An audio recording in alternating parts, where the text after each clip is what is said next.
Hello, everyone.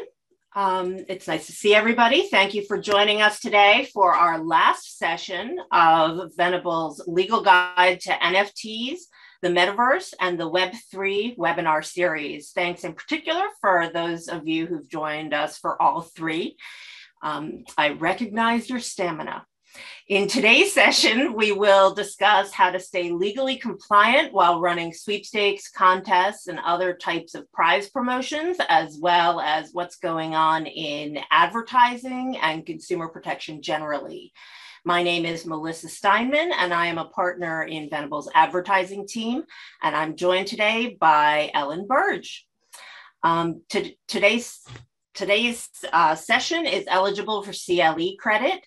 The code for obtaining eligible CLE credit will be given during the presentation, and feel free to also submit questions to the panelists using Q&A function within the webinar platform, including if we forget to give you the CLE credit, the CLE code. While we may not be able to answer all of your questions live during the presentation, we will be happy to follow up with answers to your questions once the webinar has concluded. Next slide. Today for our agenda, we will be talking about several topics. The first is product development and monetization, some of the basics, particularly for those of you who did not attend the prior two webinars. Then we'll move on to applying truth in advertising principles to the metaverse and NFTs. Then we'll talk about endorsements, testimonials, and influencer marketing topics, sweepstakes and promotions, and wind up with where is consumer protection headed. So let's go from there. Okay, well, thanks, Melissa. My name is Ellen Burge, as Melissa said. I'm gonna get us started and talk about some of the use cases in the metaverse tech universe, and just it'll set our conversation for today. And you're going to see an ongoing theme of, even though we're talking about some newer things happening, the rules are what they always have been. So you'll hear that theme throughout. But starting first with digital products. If you've done the other two sessions or otherwise are in this industry, you'll know about NFTs and things like that. But we do have here really things that are used as collectibles is how I think of them. I always think of taking a baseball card and putting it into a much more advanced universe here. But this is an example of an NBA Top Shot type of card, trading card, NFT on the blockchain, something that you could acquire. It's indivisible, it's uniquely identifiable, it's got some benefits for creators of these types of digital assets, because they can actually, through smart contracts, dictate how royalties that they might get in secondary sales. So there's a lot of uses here, and lots more you can use with data here in terms of these types of collectibles, putting in not only graphics or video from here, in this case a sports moment, but also information about a player, descriptions of the event, all sorts of other things. So you can certainly see the interest here on the collectibles front, and then the market that is being created. Video games it's probably been the most prevalent, and I would say still prevailing, use of NFTs. Here we've got lots of, you could think about typical acquiring new tools for your video game, better weapons for your game if you're playing sort of an avatar style game.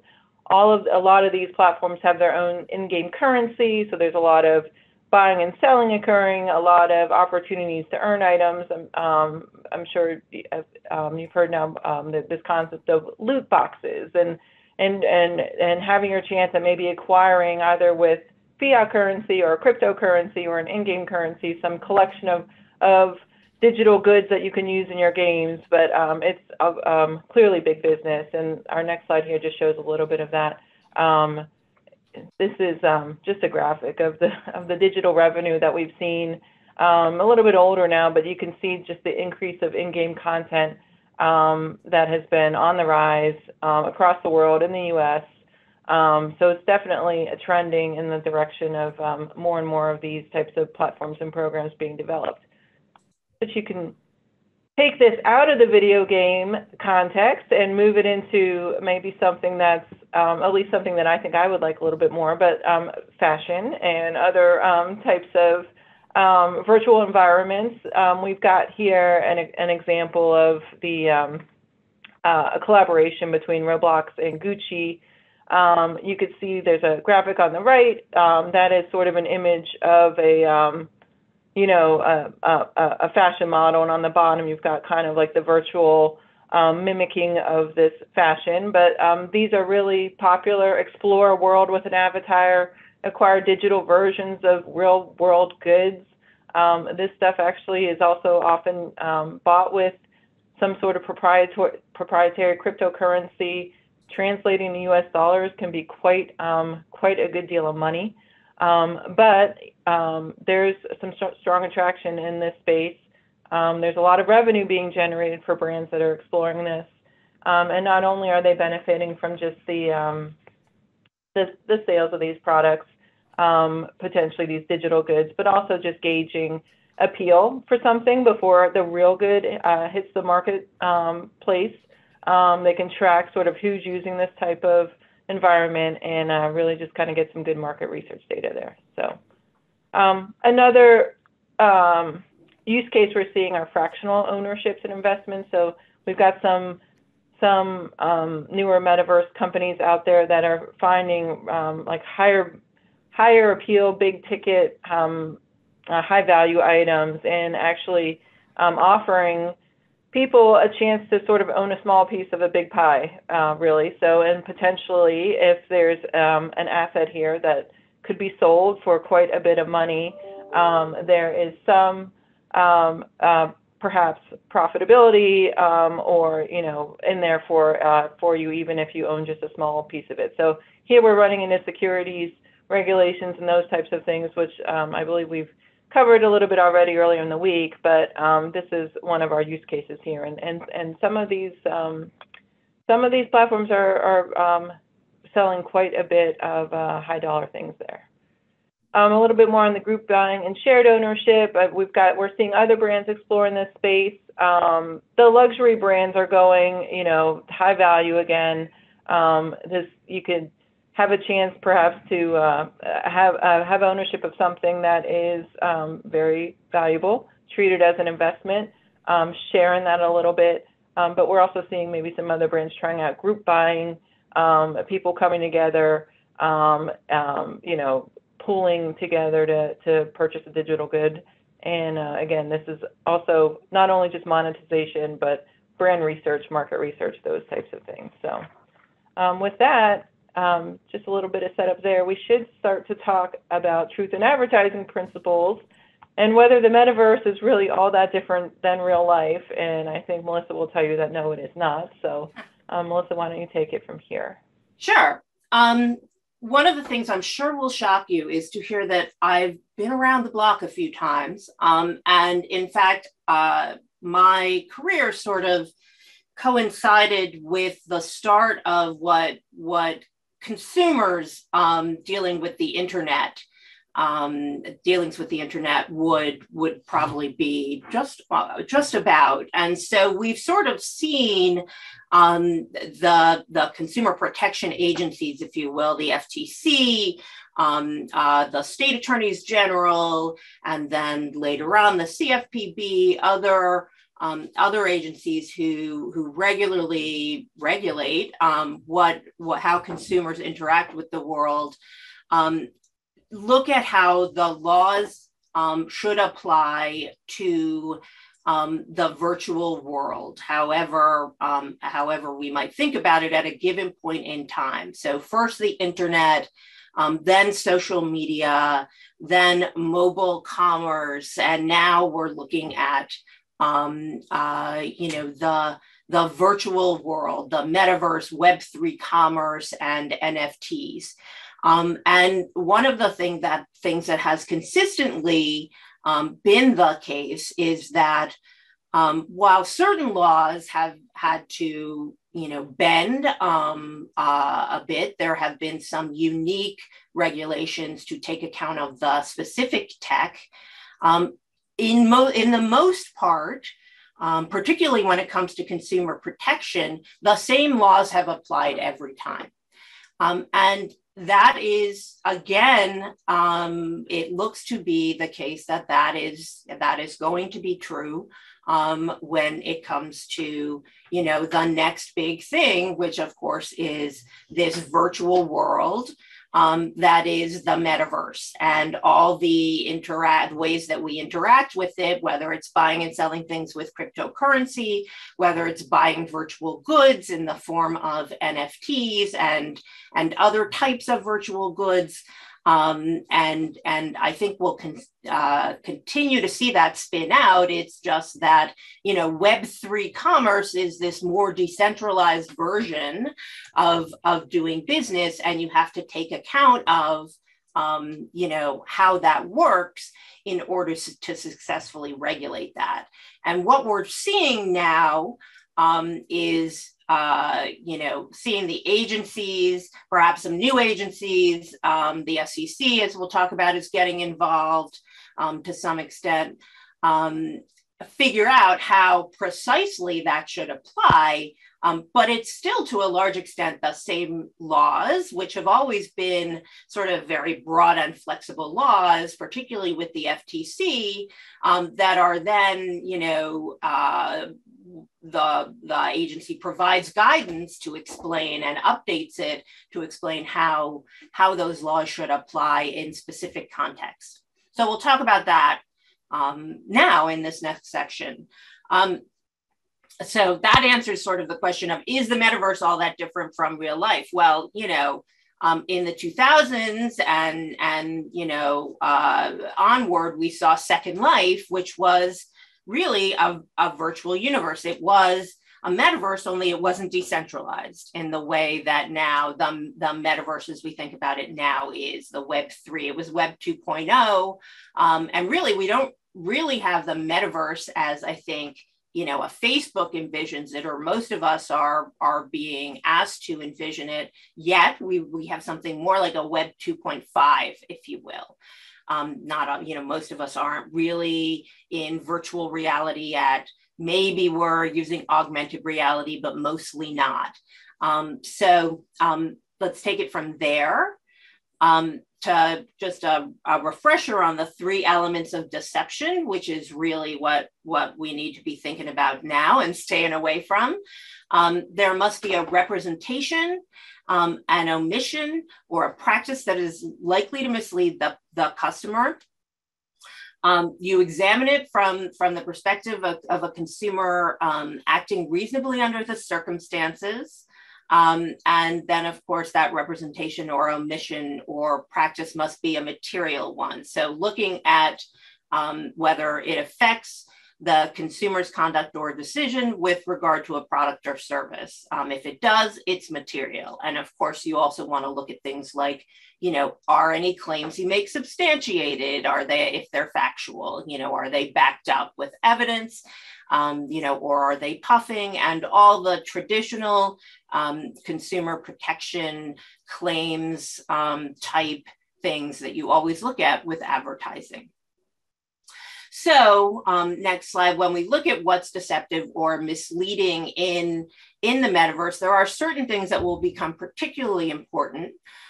So if we look at a recent case filed against Burger King, Coleman versus Burger King, that alleges that Burger King has been deceptively advertising its Whopper for some time by materially overstating its size in pictures and on its menus. They have a picture of the Whopper in 2017 versus now, and you can see that it's sort of overlapping its bun or overwhelming its bun, as the plaintiff's counsel, its class action, colorfully says.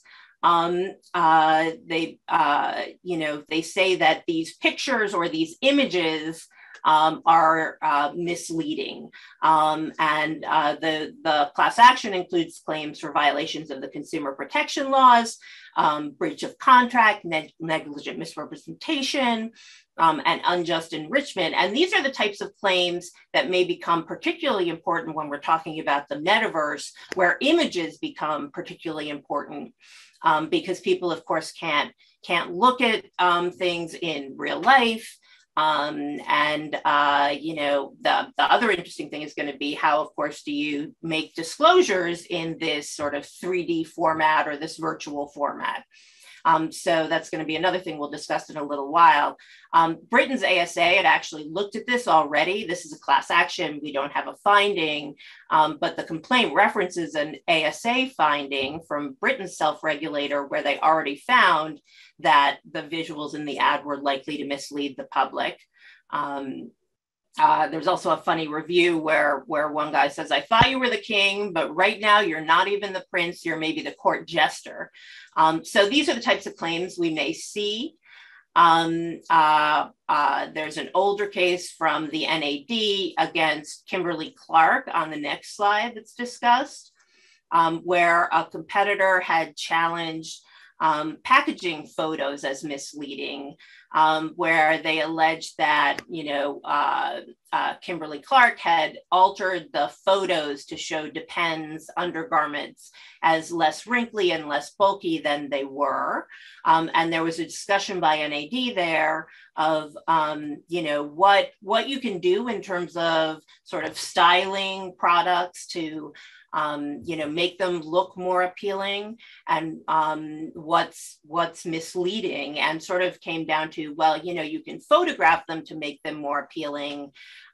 You can style them beforehand, but you can't alter the photo afterwards to do so. So this type of stuff about imagery and you know, that sort of thing is going to become much more important in the metaverse. Next slide. What is deceptive and misleading in the metaverse? Well, in particular, the FTC has announced that they are updating their .com disclosures, which will be very important. They have done this before. They first announced the .com disclosures, which is meant to be guidance to advertisers on how to make disclosures online. And it was first issued in 2000, when, of course, the internet was, you know, fairly new. Advertising was very popular there, but maybe making disclosures was not consistent. And so the document was first intended to show people, okay, well, is making a hyperlink, what's okay to put behind a hyperlink?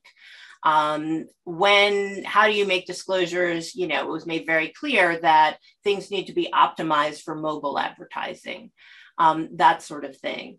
The document was then updated in March 2013 to add a lot of discussion about social media and how to make disclosures on Twitter or Facebook or the like, and you know, what's okay there. It became very clear from a lot of that guidance that, for instance, general C terms disclosures are not sufficient, but you need to instead describe what's at the hyperlink that's being given. We also got the 4 Ps, which say that, you know, disclosures must be prominent, they must be close to what you're qualifying, they must be in a contrasting font or a different color, or you know, a different font, that sort of thing. Well, there's a lot of great examples that's on the FTC webpage, and it's always good to go back and reference it if you're ever thinking, gee, is this disclosure good enough? But they are being updated now with the idea that, gee, technology is advancing, and maybe we need to give new guidance. So that's something where the FTC has indicated it's accepting comments right now. And to the extent that you want to influence what's going to go into that next round of guidelines, you as an advertiser or as the public have an opportunity to do that. Other documents that are currently being updated are the endorsement guides, which we'll talk about. Earnings claims, another important area we'll talk about. So, these are all things that are being updated with this next sort of jump forward, because of course, something like earnings claims is extremely important when it comes to things like, the opportunities that are presented with NFTs, which are frequently being sold online as a mode of earnings. Ellen, I think that may be you now. Yep. So just to look at a couple of almost quick case studies on deception, misleading practices, earnings claims and performance claims. The last couple of cases really got to those points. I do think a lot of this, anytime consumers are parting with their money in ways that involve some sort of deceptive practices, not being truthful, not being forthcoming, it's going to catch the attention of the regulators. And there's really potentially a lot of that occurring right now in the metaverse, because it is seemingly a really open, sort of unregulated, so to speak, type of forum. This is an example of the states getting involved here. This was 5 states, Alabama, Kentucky, New Jersey, Texas, who am I missing? Wisconsin, who went to shut down something called the Flamingo Casino Club, not to be confused with the Flamingo Hotel and Casino in Las Vegas, which was one of the issues, but really a Russian company, they think, that set up this metaverse casino, soliciting NFTs to sell and win, and promise all sorts of other things like fancy cars and Teslas and vacations and all this type of very attractive sort of online casino type activity, and lots of problems there. Nobody, virtually no disclosures as to like who was behind this. Was it adequately funded? How do you find the operators of this casino in the first place? There was no phone number, no address. So just lots of allegations there about misleading investors, and not just a problem. And I think we're going to see more of this in this space. Fraud always follows the technology. Maybe a little bit closer to home would be the truthandadvertising.org. I guess we call it a complaint, so to speak, that they filed with the FTC. It's not a legal complaint, but it is very much a request to investigate Roblox again. This was just submitted in April of this year. We don't know what the FTC will do with this, but this letter, you can find it online, is many pages long, and it just goes through all of these case studies and use cases about how Roblox is dealing with children and adolescents and other consumer users of its platform, really getting the heart of advertising being pushed to kids in ways that it's hard for them to really discern. Lots of brand influencer type of activity going on that they allege is sort of exploiting the platform and exploiting the users of it. They've made allegations about unsubstantiated earnings representations that are being filtered out through this platform. I'm telling kids and other users that they can be financially profitable game developers. But in fact, according to this consumer advocacy group, this stuff they're saying is not actually created or secured with blockchain. They're not really NFTs. There's no real cryptocurrency underlying this. If you lose your account, you lose all your money and your assets. So they're pointing to lots of problems here. Again, you can look at the letter to get all the detail, but they're pointing to things called advergames. So these worlds that are being created that are very attractive. There's the sort of a Hot Wheels example here that's luring kids in, not disclosing the sponsored content within these worlds. I guess that's on the track. I guess that's an undisclosed avatar influencer, although I got to be honest, I'm not sure who that is or what they're influencing right now. But again, it's just a snippet. But you can really dig into this a little bit and it's a good lesson, if nothing else, if you're getting into this space, about being clear and conspicuous with your disclosures and being really forthcoming, because any second that there's a problem, it's very easy just to say that you didn't say all the right things, or you weren't clear and conspicuous enough with what you were doing or who was behind it. And we mentioned a minute ago about when Melissa was going through this sort of the three elements of deception. Deception is always sort of viewed in terms of who is the reasonable consumer.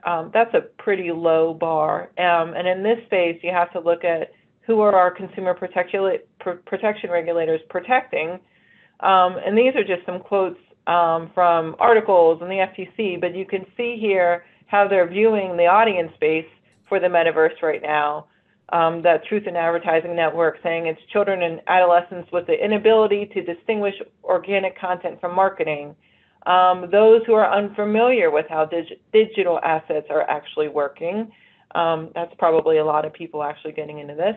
The New York Times put out some research from a University of Chicago professor finding that this was typically younger, lower income investors that are overly optimistic about the trajectory of crypto and sort of the profitability and potential earnings there. We're going to talk about celebrity endorsers in a second, but vulnerable fans, so people who are willing to do anything that a celebrity will tell them, may make themselves vulnerable to certain things that they really aren't fully aware of. Again, vulnerability to fraud, manipulation, and abuse. That came out from a hearing here on the Hill, and why they were having a hearing about this and some of the consumer protection problems. And then what I always found interesting was Bloomberg reporting on a survey at the end of last year that the typical cryptocurrency investor is under age 40 and lacks a college degree and comes from diverse backgrounds, with 44% of traders not identifying as white and 41% being women. So it's a really interesting environment here, and I do think a lot of this is why we will see so much consumer protection ahead. The FTC just issued earlier this month a report on scams sort of involving cryptocurrency and how much money consumers have reported lost to cryptocurrency scams. You can see here the FTC itself has received almost 50,000 consumer complaints, and when consumers are sort of totaling up how much they've lost, they're pinning this at over $1 billion lost to crypto scams. The FTC sort of points some of the problems here as there not being a sort of a centralized authority or even a bank to flag suspicious transactions or to stop fraud. Sort of the one-way direction of many crypto transfers, they can't be reversed. And there again, that unfamiliarity with how crypto is working. So you can see just the chart on the left, these enormous fraud, the jump, really. Look at 2020 to 2021, and then it looks like Q1 of 2022 is already on track to surpass this year, last year's fraud in this space. So all signs pointing to really needing to pay attention to this side of things. The other connection that the FTC has made here between crypto and metaverse types of issues is the connection of social media. So there's been a lot written up. We've already talked about one investment sort of fraud scam with the Flamingo casinos. There's been many, many others. Someone could allege that some of the secondary markets for digital collectibles create some sort of investment-related fraud. So that is really the number one category right now.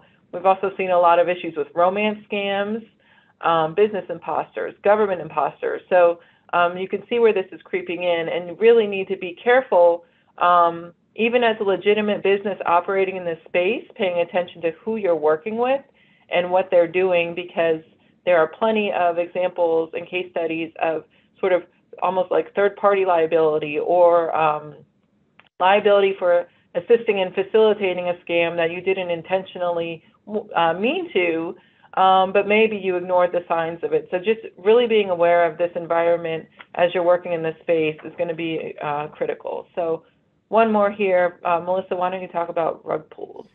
Sure. This is both a great example of the scam and also an example of how some of the criminal enforcers are getting involved. A number of these rug pulls have been exposed recently. The Frosties collection or rug pull is an example. A rug pull is a project that is launching, garnering investment, and subsequently being shut down without delivering on its promises. So essentially a classic scam, but just online with NFTs. And usually supported by crypto, because of course NFTs usually involve a cryptocurrency purchase. They're being bought and sold in cryptocurrency based on the blockchain. With all the inherent issues with traceability and the like there. This occurred in January of this year, where the Frosties NFT collection, you can see examples down there, or an example down there, was launched on OpenSea, one of the platforms that is classically used to sell NFTs. They were selling a utility NFT, which is a form of an NFT that offers buyers added benefits like rewards or giveaways or the like. In this case, they got early access to a Metaverse game. Ultimately, the sales generated about $1.1 million in value, but a few hours after the launch of the NFT, the founders, Frosty and Hey Andre, shut down the website, all the related social accounts, and transferred the money through a series of crypto wallets, then disappeared. Ultimately, they were found. And the U.S. Attorney for the Southern District of New York charged them with conspiracy to commit wire fraud, conspiracy to commit money laundering. So potentially up to 20 years in prison for each charge. The FBI at this point has set up a task force, or a unit rather, which is devoted to this type of blockchain analysis and virtual asset seizure. So this is a huge priority for the U.S. attorneys and the FBI, and we'll see a lot more actions. There have been, a number of these rug pulls, and fraud is a big issue in this industry right now. All right, so now we're on to endorsements, testimonials, and influencers, which is something that I think a lot of our attendees deal with. It's hugely popular. Celebrities have gotten into NFTs in a big way, as well as cryptocurrency, as well as the rest of the influencer world. It'll be interesting as well to see. A lot of them are sort of washing their hands of it, or at least talking a lot less loudly with the sort of dip in the market. But let's talk about it. I don't think this is going away anytime soon. So the reason why we say, well, it used to say celebrities are all in, but over the last 6 weeks, I think we've had to change this to, are they still all in? Or were they all in? I'm sure they will be all in again, but this is just really a graphic. I mean, we could have found 200, 300, hundreds of examples of, ads, Twitter feeds, anything else that's out on social media with all of the celebrities who are really saying that this is like the next best, greatest thing. They're involved. It makes their lives easier. They want to start paying for breakfast with Bitcoins if you're Drew Carey. So you could see, again, those vulnerable fans, and that, celebrities in themselves are influencers. They're very, very, very common and popular to use it in this space. In fact, the whole sort of Super Bowl, you can see the headline now, the Super Bowl is now being called the Crypto Bowl. This was back in February because many, many of the ads, which, $7 million for a 30-second ad on the Super Bowl, but they were featuring crypto-related involved celebrities, so again, this is really just to show the tremendous spend. I think these numbers have gone down quite a bit though, but you can see an average daily spend, for example, of crypto.com of almost $110,000 a day. is really saturating the market and creating awareness and brand awareness and involving celebrities. So we won't go through this in painstaking detail. I believe you all get slides, but this is just straight out of the FTC Endorsements Guide, more or less. But points to remember whenever you do have endorsements and testimonials, whether from a celebrity or an influencer or anything else.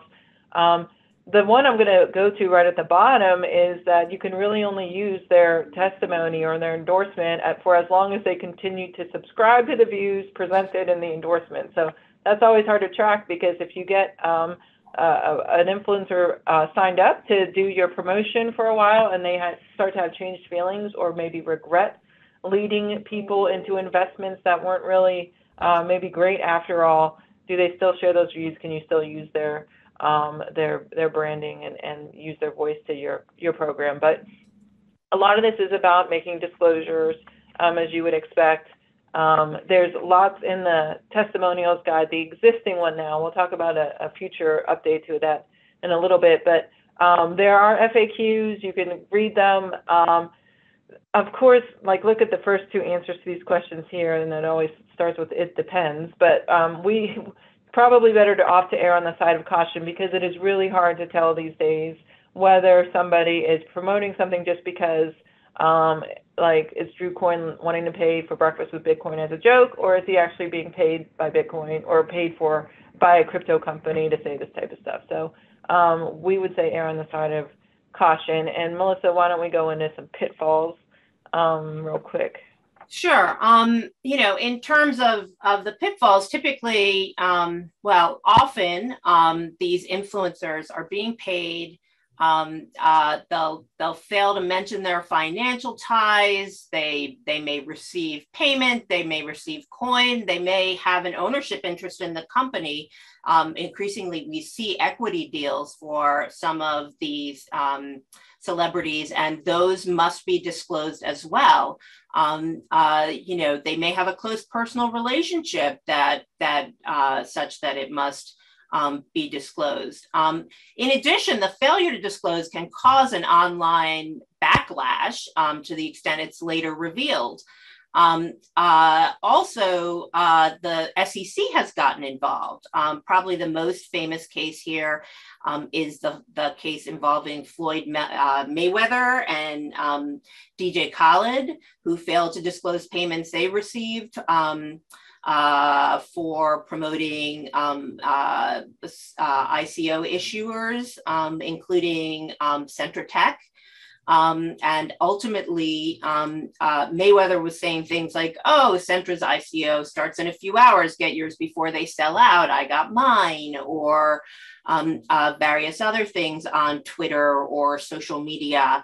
You can call me Floyd Crypto Mayweather. And so ultimately, the SEC investigated and charged. Mayweather had to pay $300,000 in disgorgement, plus a $300,000 payment, plus prejudgment interest.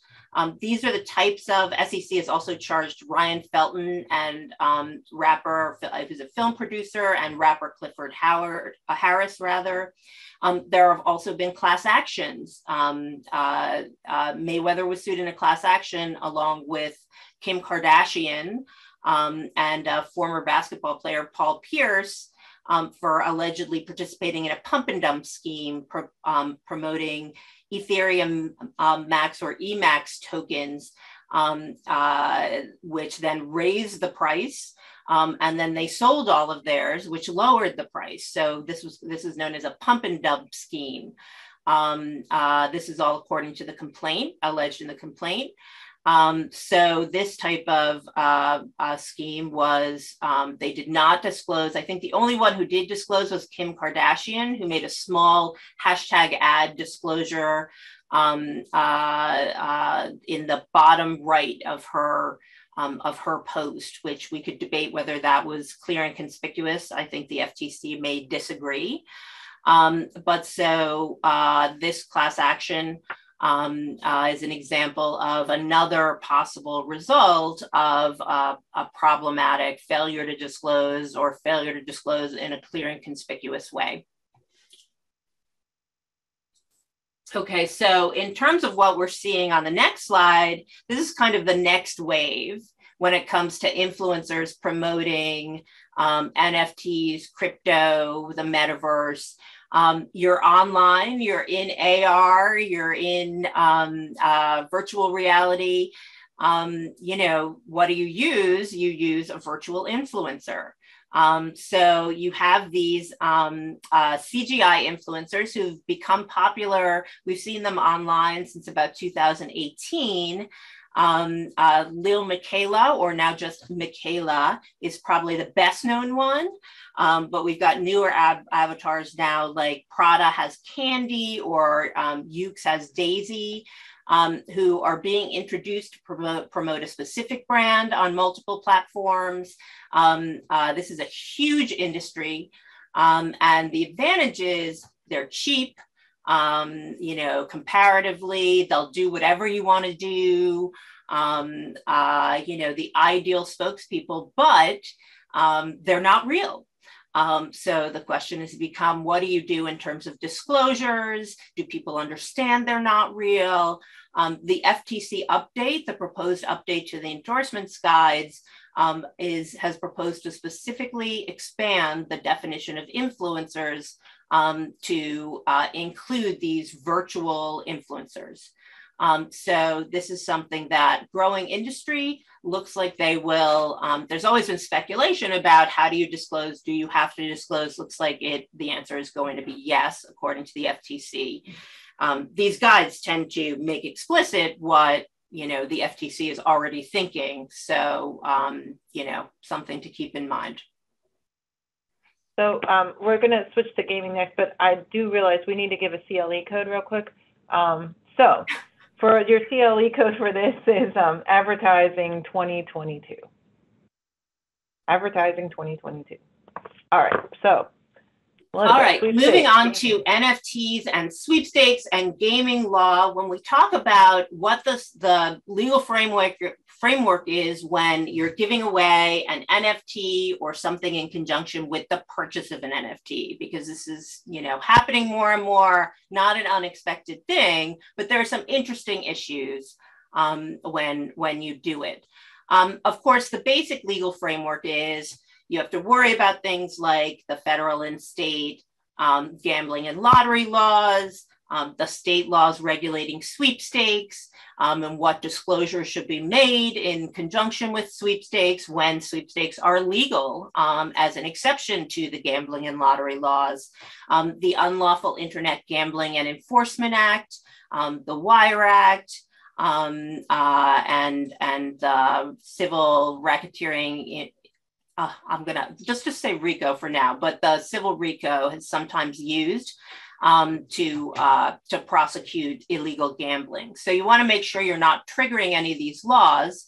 But typically what we're analyzing them is to make sure any proposed giveaway is not an illegal lottery, which means there's three elements present. Consideration, which is the purchase or payment typically of something in order to enter your giveaway. The prize, which is interesting here, and we'll talk about in a minute, or chance, random drawing, 100th person to enter, that sort of thing. With a gambling violation, typically a bet or wager will also be required. And then there's the question of, is what you're running not a game of chance, but a skill competition or a contest where there's no chance involved in the award of the winner, but are you instead running something that's either judged, you're picking the best, or, the fastest, or something like that, or a competition, something like that. So a couple of things here that are particularly interesting.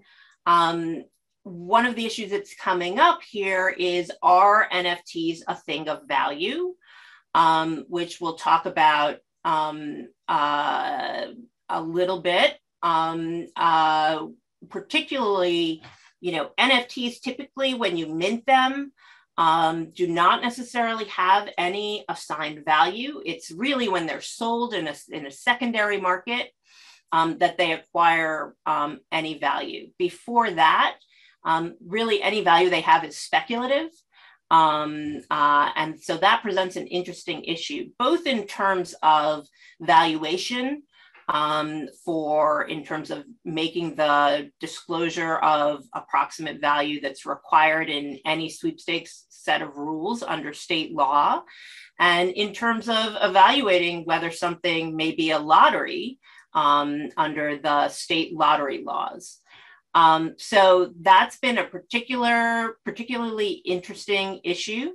The other always key question is there consideration, of course, if you have to pay to purchase versus whether you're giving away an NFT. So, the other key issue on the next slide is we're seeing the increased use of NFTs as prizes in sweepstakes. Of course, one of the primary issues is you really have to be very clear in the definition in your terms of what an NFT is, what the requirements are in terms of defining what you're giving away, what's required to receive it in terms of having a wallet and the like. Obviously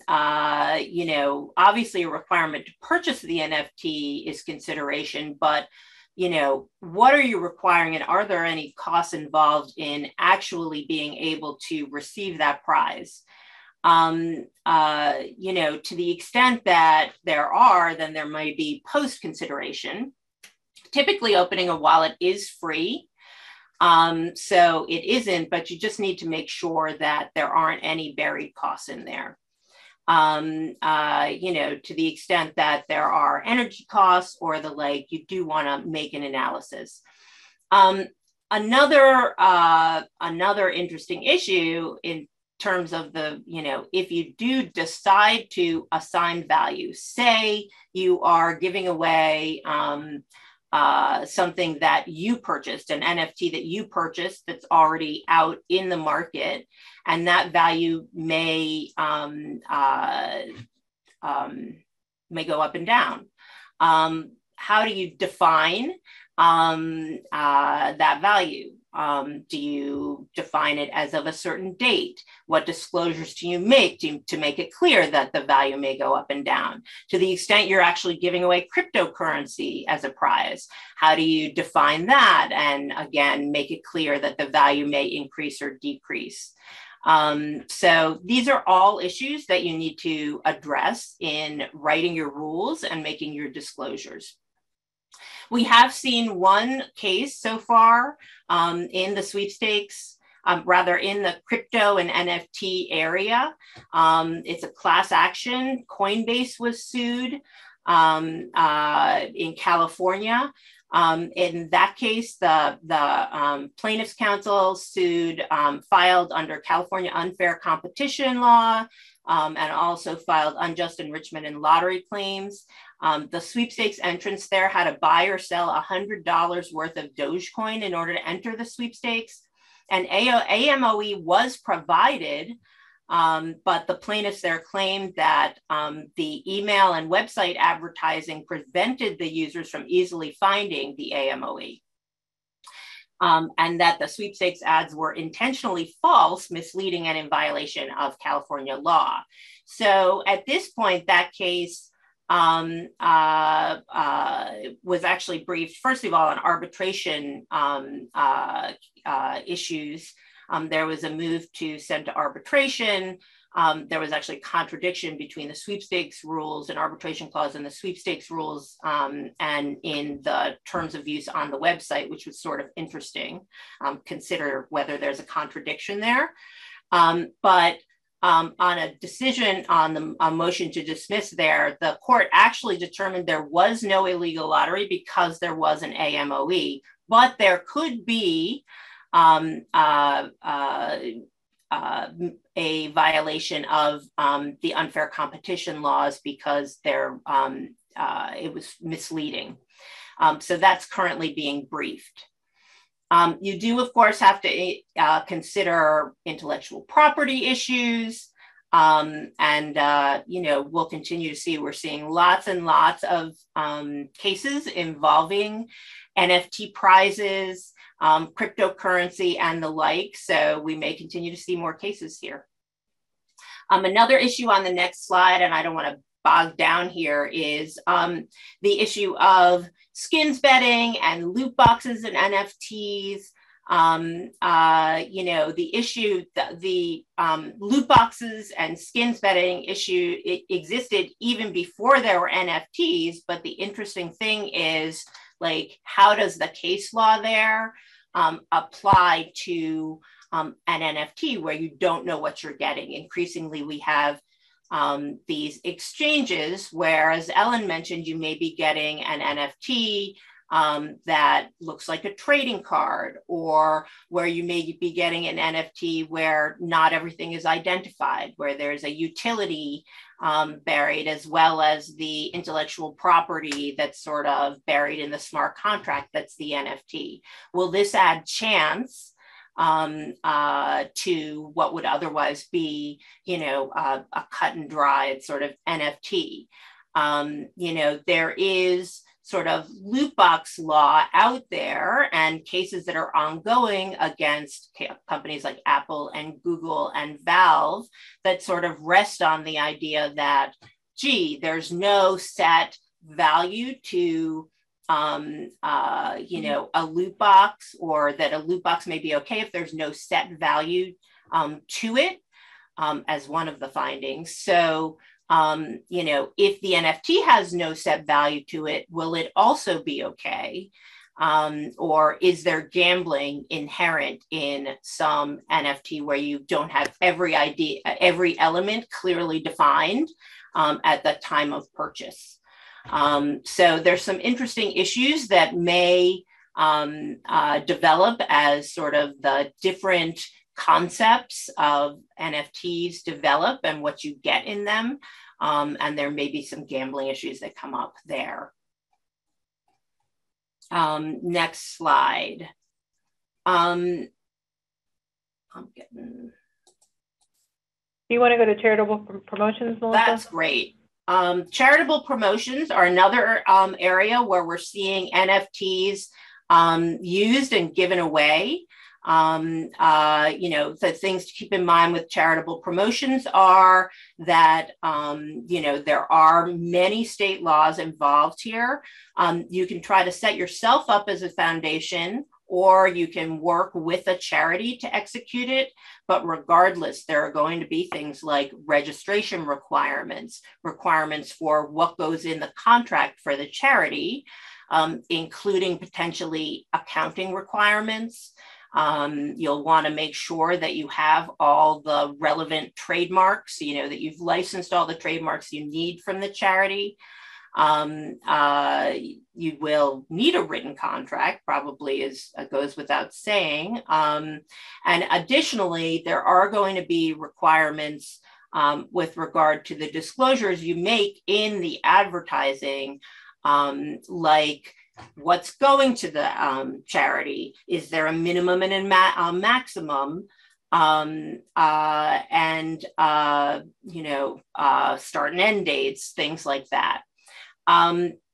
Not every promotion that you can run in conjunction with a charity is a charitable promotion, or rather a CCV, in the sense of a commercial co-venture that triggers all of these requirements.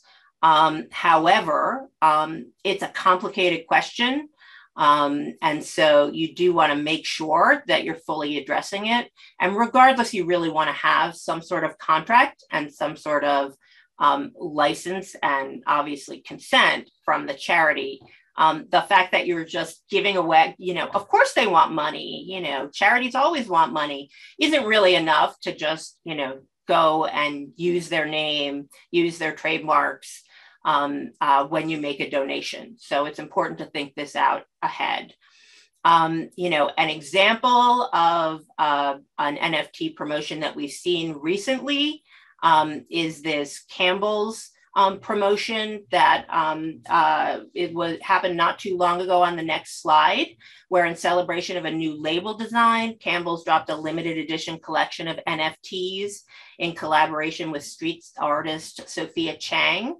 And all the proceeds went to Feeding America. So that was very popular. Great example, but, took a lot of work because Campbell's, benefited or donated this money and all the proceeds to a charity. They also, interestingly, worked with Ariel to offset the carbon footprint. As part of their commitment to sustainability. So there were some environmental marketing or green claims in there, which are also regulated by, the FTC under its green guides. And whenever you make those kinds of green claims, you want to be very careful. That's a high priority area. Final thoughts, privacy. A lot of privacy issues. I'm sure it won't surprise you to hear with NFTs, a lot of privacy issues with marketing. So you need to be thoughtful when you think about these campaigns about what data you're collecting, when it comes to your crypto wallet information, the device information, location data, usage patterns. Not everything will be as tightly regulated by the privacy laws, but you need to think about it. Does the California, does the CCPA or the CRPA, the newer version, apply? Does the GDPR apply? There are new states being passed all over the country: Virginia, Colorado, Utah, Connecticut. So certainly you'll want a privacy policy that discloses your data practices and explains how users can exercise their data rights in compliance with California law and, generally. You'll want to think about data security, how you're going to keep data safe. And then as part of that, consider how and where you're using your website to promote NFT collection and the functionality of the website. So things like tracking technologies, email marketing, targeted advertising, whether you're using other platforms. Are you working with Discord? Fundraisers, we just talked about that. Fulfillment companies, you'll need to disclose their involvement as well. And comply with their, third-party platform terms as required. Does Discord, do the social media platforms have requirements? Minimize the data that you're collecting and storing to the extent possible. Address the usage in your smart contracts as well.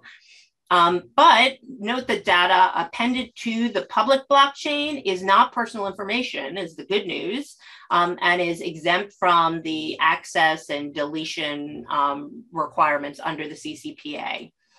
Also consider how to protect your digital wallets and the wallet's private keys against hacking, because that, of course, has been a big issue nowadays. The final issue, like we talked about, Roblox and Robux and the Tina letter, you do want to think about if your platform is attractive to children, then you're going to need to comply with COPPA or the Children's Online Privacy Protection Act. So that's going to be a whole other area to consider compliance with that would extend this webinar quite a bit. I won't talk about that today. All right, Ellen, do you want to close up?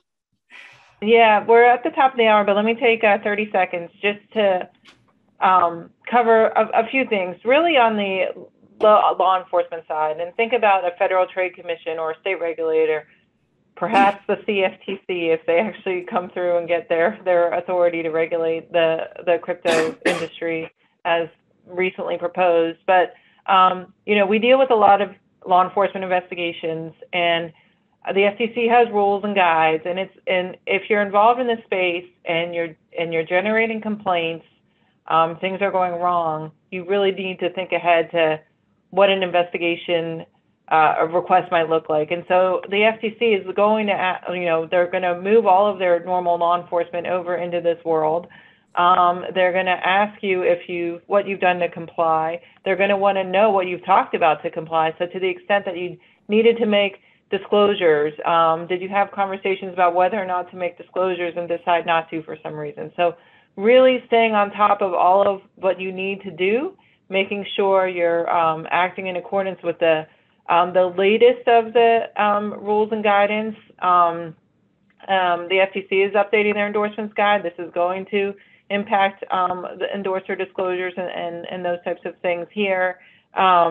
They're updating their .com disclosure guide, as we've mentioned. This is also going to, we think, have some new issues related to advertising disclosures embedded in games and virtual reality. One of the current issues right now for the FTC is this concept of dark patterns.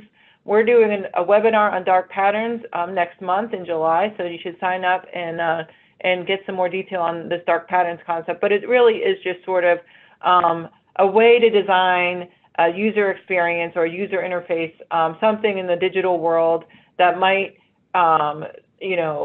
lead consumers or users down a pathway that really you're intending them to go for some purpose that may be not fully disclosed. So that's certainly coming up.